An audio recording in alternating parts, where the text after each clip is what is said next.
Yes, good morning, good morning, good morning nga po pala sa inyo. At bago nga pala simulan ang vlog na ito, ay mo-model ko lang lahat ng aking gagawin. O, ayan. Huwag niyo nang pansin ang itsura ko. Uy! So, naggayat na nga po pala ako ng sibuyas at luya. Siguro paksiw yarn. So, masipag nga po pala mamadangan ng aking asawa. Sabi ko sa kanya kagabi wala kaming ulam, kaya mamadangan siya kaysa magbili-bili kami, 'di ba? So, ang kalaban lang talaga ho dito sa pamamadangan ay puyat. Dahil nga maganda yung gising ko ngayon at dahil walang pasok, ay may time ako sa pamilya. So, magluluto tayo ngayon ng pinaksiw na isda na tamban ba ito at aloy. Sarap yan! Uy! Medyo mabilis-bilis lang tayo dito guys. So, dilagyan ko na siya ng asin, paminta, at magic sarap, tapos luya, sibuyas. Siyempre, hindi natin makakalimutan na ang suka! Suka na sobrang asim yarn, 30 years yarn. Uy, asim naman sobra. Pagkatapos nga nating lamutakin ay handa natin ang kawali, tapos ang ating gabi. So, dahil hindi ako nakakuha ng saging ay gabi na laang yung pinakuha ko kay mama.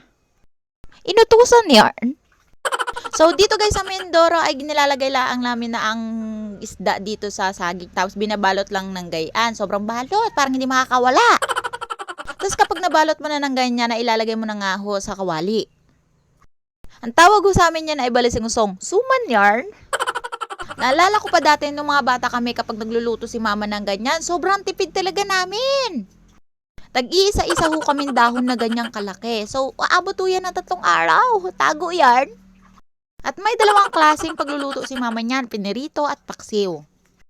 Tapos kapag naubos na lahat sa amin, maya-maya ay si mama mga ilang araw ay meron pala siyang tinatago. Guys, ang pinaka-ref namin yung lumang washing machine na hanggang ngayon pinagtataguan niya pa rin ng ulam. Guys, hindi naman madamat ang nanay ko. Tinatago lang ni mama doon kasi wala kami masyadong magandang paglagyanan ng plato, tapos wala kami magandang pantakipan.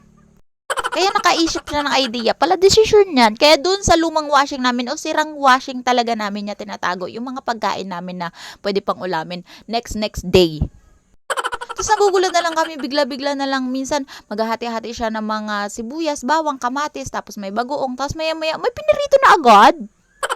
Tago yarn. Sobrang tipid ho talaga ng nanay ko. Aba, nung nag-asawa ako at nakaranas nga ako ng ganun dahil ngayon nga ang kinalakihan ko, ganun din ako syempre magtipid. Pero hindi naman sobrang tipid na tipid guys, grabe naman.